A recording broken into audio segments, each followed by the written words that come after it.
was a Tuesday in October when my entire life almost disappeared on a piece of paper I never signed. I was in the middle of a deposition prep at my firm in Charlotte. Third-year associate, 70-hour weeks, the kind of tired that lives behind your eyes and doesn't leave even after sleep. My phone buzzed on the conference table, and I ignored it. It buzzed again and again. I excused myself and stepped into the hallway. The missed calls were from a number I didn't recognize. Then a voicemail. A man's voice, flat and professional. He identified himself as a collections officer from a private lending group called Harwick Capital. He said they were initiating default proceedings on a commercial line of credit. The borrower of record was a woman named Loretta, my mother. The co-signer and secondary guarantor on the account was me. I stood in that hallway for a long time. The fluorescent light above me hummed. Someone from the paralegal pool walked past and asked if I was okay. I said yes. I don't know why. It was automatic. The loan was for $260,000. I had never heard of Harwick Capital. I had never signed anything for my mother's business. But my name was on the paperwork, and the account was 91 days past due, and under the terms of the agreement, the full balance was now callable immediately. Have you ever felt like the floor just dropped out from under a life you thought you'd built solid? Tell me in the comments, because that's the only way I can describe that hallway. Like the floor just went. I didn't go back into the conference room. I went to the bathroom, locked the stall, and called my mother. She picked up on the first ring. That alone told me something. She never picks up on the first ring. "Ren," she said. Her voice was careful, measured, like she'd been waiting. "That's my name, Ren. I'm 31. I'm an attorney in a mid-sized litigation firm in Charlotte, North Carolina. I do commercial disputes for a living. I help other people untangle the messes that other people make of their finances." The irony was not lost on me. I asked her to tell me about Harwick Capital. There was a pause. Not a confused pause. A calculating one. I know the difference. I've taken enough depositions to know the difference. She said it was a misunderstanding. She said the loan was for the boutique, that she deeded a bridge because the spring inventory came in early, that she'd intended to use my name only temporarily, that she'd planned to refinance before anything came due. She said she thought I knew. She said she thought we talked about it. We had not talked about it. I did not say that yet. I said, "Mom, who signed my name on the document?" Another pause. "It's not like that," she said. I hung up. Back at my desk, I pulled up everything I could find on Harwick Capital, on the loan terms, on my own credit report. The inquiry had hit 6 months ago. There was a hard pull on my file in April. I'd been in trial prep in April. I hadn't noticed. I don't check my credit report every month, like I probably should, because I'm 31 and exhausted, and I thought the people who raised me weren't capable of this. That last part sounds naive now. It sounds incredibly naive. Here's what you have to understand about my family. My mother, Loretta, built her entire identity around the boutique, a women's clothing store she'd run for 15 years in our hometown of Concord, about 20 minutes outside Charlotte. It was her kingdom. She talked about it at every family dinner, every holiday, every phone call. The boutique was doing well. The boutique was struggling. The boutique needed new fixtures, new display cases, a new POS system. The boutique, the boutique, the boutique. And whenever the boutique needed something, the family mobilized. Meaning, I mobilized. My brother Colt didn't have money. He'd spent the better part of his 30s chasing a food truck concept that never got off the ground, then a landscaping business that sort of got off the ground and then stalled. Then a period of what my mother called regrouping, which the rest of us called unemployment. Colt was never asked to contribute. Colt was going through a hard time. Colt had potential. I was the one with the law degree. I was the one with the salary. I was the one who answered when they called. $15,000 when they called. $15,000 when the boutique's roof needed replacing. $8,000 when the landlord raised the rent and my mother couldn't cover the gap. $3,200 for a new refrigerator unit when she expanded into boutique candles and bath products that, as far as I could tell, no one ever bought. I kept a note in my phone. A running total. Not because I planned to ask for it back. I kept it because sometimes when it got bad, when I was wiring money at midnight after a 12-hour day, I needed to look at the number to remind myself it was real, that I wasn't imagining it. The total before Harwick Capital was $61,400, $61,400 over 7 years, and still, somehow, my name ended up on a loan for $260,000 more. I didn't go home that night. I stayed at the office until 10 o'clock, reading the loan document that Hartwick Capital's legal team had emailed me as the named guarantor. I read it the way I'd been trained to read contracts, slowly, looking for the thing that would make it not real, looking for the error, the misapplication, the technical defect. What I found instead was my signature. Clean, neat. On the guarantor line, on the disclosure acknowledgement, on the arbitration waiver. It looked exactly like my signature. It was not my signature. I sat with that for a long time. The office was quiet. The cleaning crew had come and gone.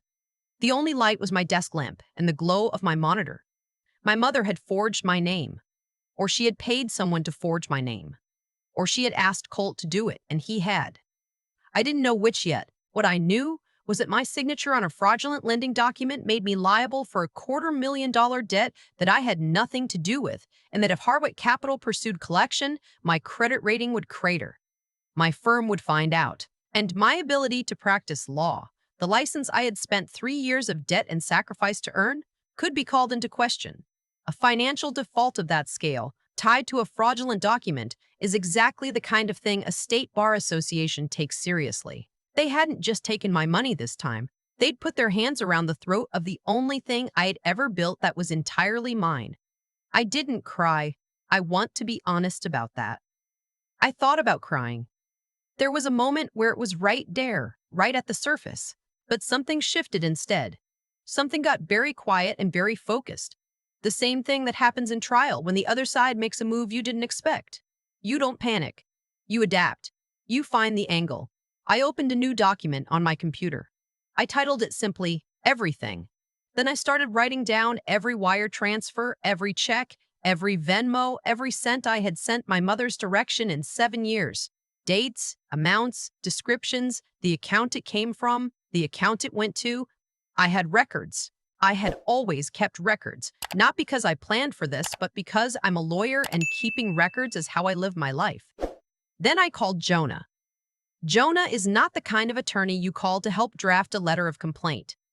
Jonah is a forensic litigator who specializes in financial fraud. I had referred him business twice in my career. He owed me a little goodwill. I called him at 10:45 on a Tuesday night, and he picked up. I have a problem, I said. Talk, he said. I talked for 11 minutes without stopping. When I finished, he was quiet for a moment, and then he said, "Don't contact your mother again tonight. Don't contact the lender. Don't tell anyone at your firm yet. Send me the loan document, and I'll call you in the morning." I sent him the document. I drove home. I did not sleep. Jonah called at 7:15 the next morning. "The signature is forged," he said. "I had a document examiner look at it this morning. Pen pressure is wrong. The loop on your lowercase r doesn't match any of your authenticated signatures we compared it against. This is not your handwriting, Wren." I already knew that, but hearing someone else say it made it land differently. "Here's the other thing," he said. "The account was opened 6 months ago, but the boutique entity that took out the loan, your mother's LLC, that entity had a co-applicant, a second name on the business documents, someone who signed as co-owner." I waited. "The name is Harlan," Jonah said. "Do you know anyone named Harlan?" And the floor dropped out again. "Harlan is my mother's older brother. He's been out of our lives since before I was old enough to form a clear memory of him. The story I grew up with was that he left the family when I was 3 years old, that he'd had a falling out with my grandmother over money, something about a property inheritance, a dispute that turned ugly, and that he'd cut contact entirely. My mother spoke about him the way you speak about someone who has become a warning. Harlan was selfish. Harlan was reckless. Harlan had hurt the family. I had not heard his name spoken in years." Jonah said, "His address on the filing is a P.O. box in Asheville, but I ran him through our skip trace service. He's not in Asheville. He's been in Charlotte for the past 8 months, and he has a meeting scheduled with our office in 2 hours. I'd like you to be there." I went. The conference room at Jonah's firm is on the 14th floor. Glass walls, long table, city view. I got there before Harlan did and sat facing the door. Jonah sat next to me. Neither of us said much. The man who came in was in his mid-60s. Tall, a little stooped at the shoulder in the way some tall people get when they've spent a lifetime slightly apologizing for their height. He had my grandmother's eyes. I recognized that before anything else. Pale gray, watchful, the kind of eyes that take in a room before they commit to it. He stopped when he saw me. Something moved across his face. Not surprise, exactly. More like recognition, mixed with something older and heavier. You look like her, he said. Your grandmother. Around the eyes. I said, you're listed as co-owner of my mother's LLC, the one tied to a fraudulent loan in my name. He sat down. He didn't seem rattled. He seemed like a man who had been waiting a long time for a conversation he'd been rehearsing. He told me the truth, or at least the version of the truth I had never been allowed to hear. My grandmother had owned a commercial property in Concord, a small strip of retail space, nothing significant, 3 storefronts. When she died, the property should have been split between her 2 children, my mother Loretta and Harlan, per a will she had drafted in the early 90s. But by the time she died, Loretta had taken over managing the estate. And when the property transferred, it transferred entirely into Loretta's name. Harlan's share, roughly the value of one storefront, somewhere between $80,000 and $100,000 depending on the year, disappeared. My mother had told the family that Harlan had signed over his portion, that he'd agreed in a documented settlement to relinquish his inheritance claim. Harlan told me he had never signed anything. He'd spent years trying to pursue it through the courts without success. The documentation Loretta had produced was convincing enough. He'd eventually accepted that he couldn't prove what she'd done, not without money he didn't have for a legal fight he wasn't sure he could win. He stepped back. He let the family believe what Loretta had told them. He built a life in Asheville. He thought it was over. Then, 8 months ago, he found out about me. Not me specifically, but what Loretta had been doing with my money, my name, my credibility. He wouldn't say how he found out. He just said that someone who cared about me had reached out to him. He'd come back to Charlotte to watch, to wait. For what? I asked. He looked at me steadily. For you to be ready to stop carrying them. I stared at him. I've watched you, he said. From a distance. I know what you've given her. I know what it's cost you. I tried twice to find the moment to step in, but you weren't ready. Every time it got bad, you paid them off. You made it comfortable enough for them to keep going. I wanted to be angry at him for that. I sat with the anger for a moment and then I let it go because I knew he was right. I had made it comfortable. I had funded the exact dysfunction that was now trying to consume me. The reason my name is on the boutique LLC, he said, is because Loretta found out I was back. She panicked. She tried to move assets into the business entity to protect them from a civil claim she assumed I was about to file. She added me as co-owner without my knowledge, probably to muddy the ownership picture if I went to court. What she didn't anticipate is that it now means I have legal standing to see every transaction that entity has made. He reached into the bag he'd set by his chair and placed a folder on the table. Jonah opened it. Inside were 3 years of the boutique's financial records, not the records my mother showed her accountant, the actual records. The $260,000 loan had not gone to boutique inventory. It had gone to 4 places: a down payment on a vacation property in the Outer Banks in Colt's name, a private K-12 tuition account for Colt's daughter, a home renovation on my mother's house, and a personal account that had been steadily drained in increments small enough not to trigger a bank's automatic review. Colt knew. Colt had been part of this. I don't know what I expected. I think on some level I had always known that Colt was not just along for the ride, but seeing it documented, in black and white, on a spreadsheet in a conference room, there's a difference between suspecting something and watching it become a fact in front of you. Jonah said, quietly, "We have enough." I asked him what enough looked like. He said, "Credit freeze today. Emergency injunction on the boutique's assets by end of week. We file the fraud claim against Harwick Capital to nullify the loan as it pertains to you. We report the forgery to the state attorney's office. And," he glanced at Harlan, "with your uncle's cooperation, we open the inheritance claim on the Concord property. Statute of limitations is told because the fraud was concealed. We can do this." I looked at Harlan. "Why?" I said. "After everything. Why help me?" He was quiet for a moment. "Because your grandmother would have hated this," he said. "And because you're the only one in that family who ever built something real. You did it alone. You didn't use anyone to do it. That's rare. It deserves to survive." The injunction hit on a Friday afternoon. By Saturday morning, my mother had been served. By Sunday, Colt had called me 11 times. I did not pick up. On Monday, Loretta appeared at my apartment. I live on the 3rd floor of a building in Newdaw, the arts district in Charlotte. There's a call box at the front door. She didn't buzz up. She talked her way past a neighbor who held the door, the way she always finds a way in. Charming, helpless looking, completely calculated. I heard the knock and looked through the peephole and saw her standing in the hallway in a camel-colored coat, her hair done, her lipstick on. Even now, even in crisis, the performance was fully assembled.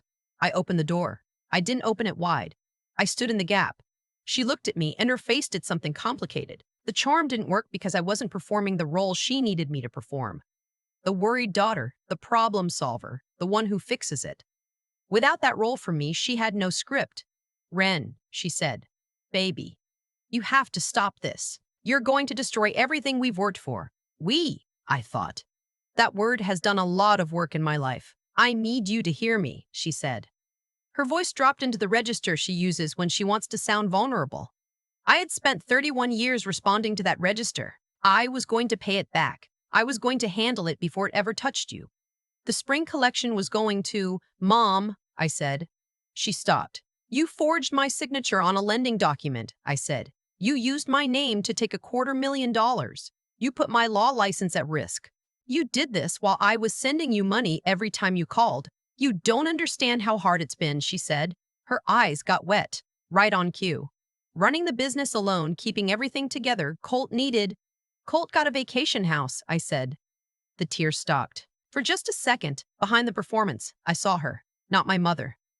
Just a person who had been caught, calculating her next move. "You need to call your lawyer," she said. The soft voice was gone. "You need to call him and tell him to stand down.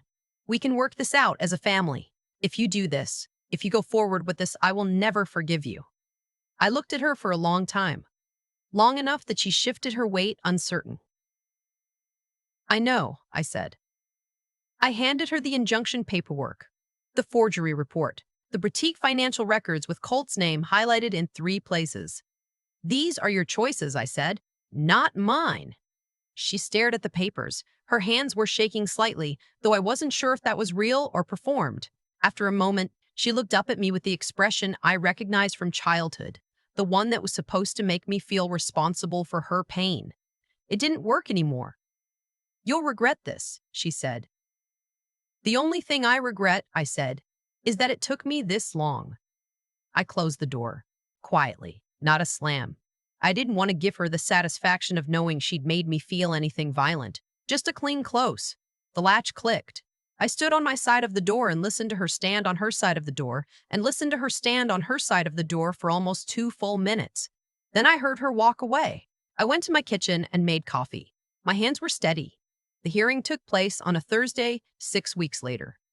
It wasn't a criminal trial, not yet. It was a civil proceeding on the injunction and the loan nullification. Jonah presented the forged signature analysis, the financial records, the paper trail on the Outer Banks property, the tuition payments. He presented Harlan's sworn statement about the original inheritance. He presented 7 years of my transfer records, every dollar I had voluntarily given, documented, time-stamped. My mother's attorney tried to argue family misunderstanding. He used the words informal family arrangement 4 times. The judge stopped him on the 4th time and asked him to explain how an informal family arrangement produces a notarized guarantor signature. He didn't have a good answer. The judgment came down in 3 parts. First, the loan was nullified as it pertained to me. The forged signature voided my liability. My name was to be removed from the Harwick Capital account, the default notation cleared from my credit file, and the matter referred to the state attorney's office for further investigation into the forgery. Second, the boutique's assets were frozen pending an audit. The Outer Banks property, purchased partially with loan proceeds, was subject to a lien. Third, in light of the newly introduced evidence regarding the Concord property transfer, the judge ordered a formal review of the original estate documentation. Harlan's claim was not settled in that courtroom. That would take longer, but it was, for the first time, officially open. I watched my mother's face through the reading of the judgment. I had sat on the opposite side of a courtroom from her, which still feels like a strange sentence to say.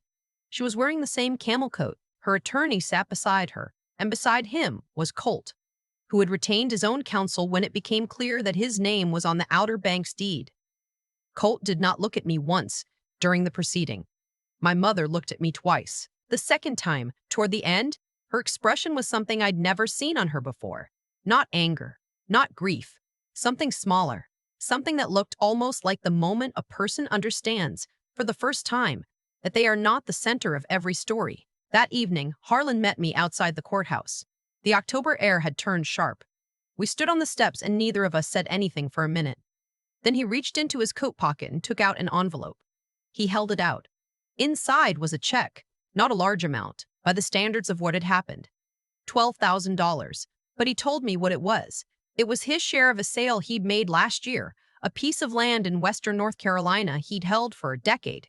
He'd been waiting, he said, to know where it should go. I can't take this, I said. It's not charity, he said.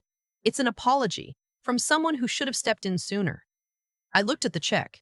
I thought about what he'd said in Jonah's conference room, that he'd been waiting for me to be ready. I had been angry about that at first. I was less angry now. I understood it better.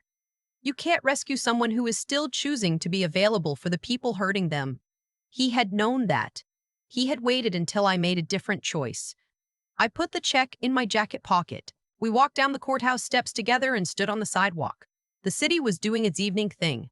Traffic thinning, the lights coming on in the buildings. What happens now? I asked. Not about the legal proceedings. He knew what I meant. Now you figure out what your life looks like without the minute, he said simply. That night I went home and sat at my kitchen table with my laptop. I had a folder on my desktop, a plain, labeled folder where I'd been storing every document related to the case. The Harwick capital letter, the forged loan papers, screenshots of my mother's texts from the Sunday night she texted to demand I fix it. Colt's texts, which had ranged from pleading to threatening over the course of 6 weeks. The boutique financials, the transfer records, every ugly piece of it. I selected the folder. I moved it to the trash. I emptied the trash. Then I sat there in the quiet for a long time. Here's the thing they don't tell you about cutting people out of your life, especially people who were supposed to be your people. They tell you it's liberating. They tell you it's a relief, and maybe eventually it is. But in the first quiet, it just feels like quiet. Like a sound you lived with so long that you stopped hearing it, and now it's gone, and the silence has a shape. I wasn't sad, except I wasn't happy. I was something that doesn't have a clean name. Something between grief and clarity, like the way the air feels after a storm passes, and everything is still wet and the light is different. I thought about something Jonah had said to me early on, when I'd asked him whether I was doing the right thing. He'd looked at me over the conference table and said, "Ren, a tree doesn't apologize for dropping the branches that are dead. It just drops them so the rest of it can keep growing."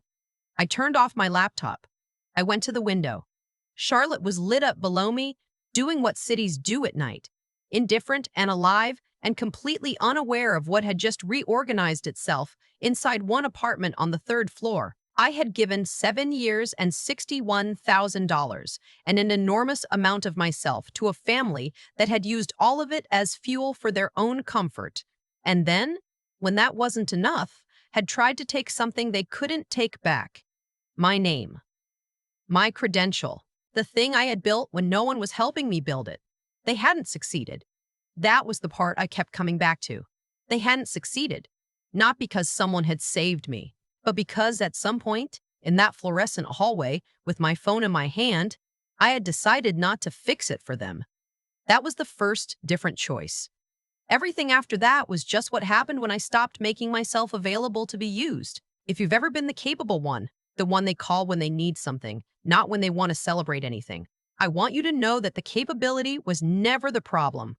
The problem was what you did with it. The problem was letting it be used as a reason why you owe them more than they owe you. You don't owe them that. You never did. If this story landed anywhere near something true for you, share it with someone who needs to hear it. And let me know in the comments. Have you ever had to make the first different choice?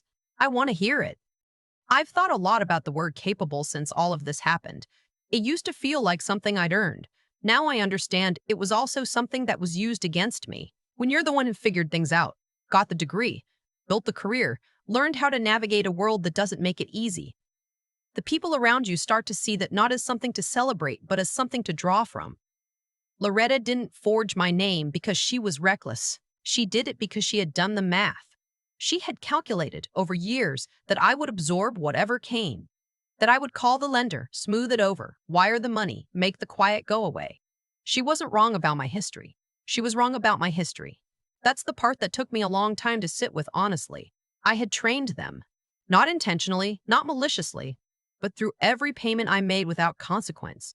Through every bailout that came with no real conversation about what had gone wrong and what would change, I had taught the people around me that there was no floor, that I would always catch them before they hit it. And when there's no floor, people stop watching where they step. Harlan told me he'd waited because I wasn't ready. I was angry about that for a while. But here's what I eventually understood. He was describing something true about how accountability works. It doesn't arrive from the outside. Someone can hand you the evidence, the legal team, the open door. But the decision to walk through it has to come from inside you. Every time I paid Loretta off, I had made a choice not to walk through it. I chose the quiet over the truth. I called it keeping the peace. What it actually was keeping myself comfortable in a situation that was slowly taking pieces of me. Harlan stepping in when he did wasn't luck. It was the result of him watching long enough to see the moment I stopped making myself available. That moment in the hallway when I didn't call my mother back, when I called Jonah instead, that was the first different choice. Everything that followed was just the consequence of that one shift. And Loretta and Colt. What happened to them wasn't punishment handed down from somewhere. It was simply the natural result of a structure they had built on someone else's foundation. When I stopped being that foundation, the structure fell. That's not cruelty. That's physics. You can only build so high on something that isn't yours before it gives way. The intelligence part of this, the tricky part, is that it requires you to see clearly when you are still inside the situation. That's hard. It is genuinely, honestly hard. Because the people who rely on you are also the people you love, or used to love, or learn to love in whatever complicated way family teaches you to love. Seeing clearly means holding two things at once, that you care about them, and that caring about them doesn't mean accepting whatever they do to you. That's where character comes in. Not the dramatic kind, not the kind that shows up in a courtroom moment, the quiet daily kind, the kind that decides again and again that your name means something, that what you built means something, that you are not an asset to be liquidated by the people who were supposed to protect you. I deleted the folder. I closed that chapter. And for the first time in a very long time, I felt the weight of exactly what I'd been carrying because I was finally, actually, putting it down.